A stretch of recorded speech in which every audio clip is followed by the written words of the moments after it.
My father bought some classic vehicles years ago, so I would like to show you some of them from my personal collection.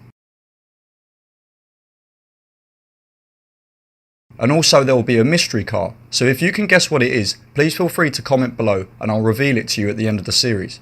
So please sit back, enjoy, and don't forget to like, comment, share, plus also remember to subscribe as well.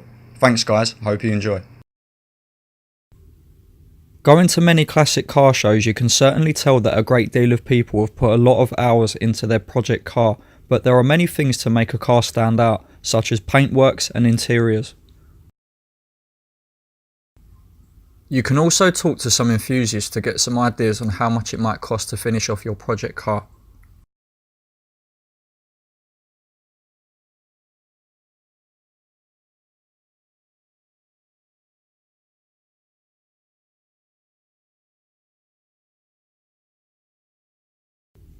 Before painting your car, make sure that you're in a well ventilated area and that you have changed your filters. If you don't want to spray your car, you can always find many company specialists who can help you finish off your car.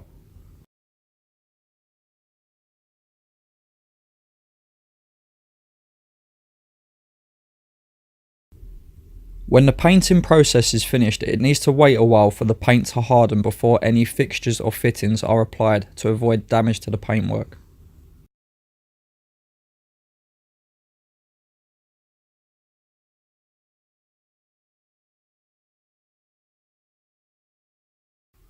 You can always choose the right colour to suit yourself instead of picking the original manufacturer colour as standard.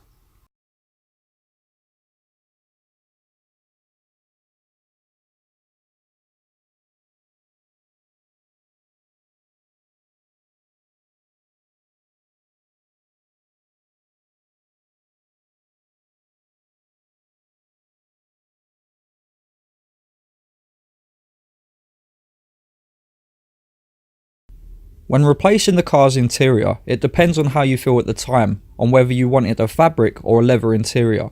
But my personal choice would be a leather, as when I was young I used to love the smell of the leather on a hot day when you opened the door and got into the car.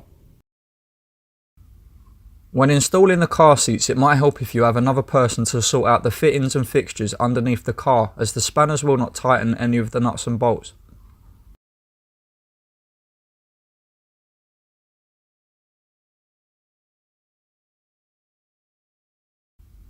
One other thing that finishes off the car for me is the dashboard. You can restore the original or a custom build one out of fiberglass if you want custom gauges installed and kill switches for that rat rod feel.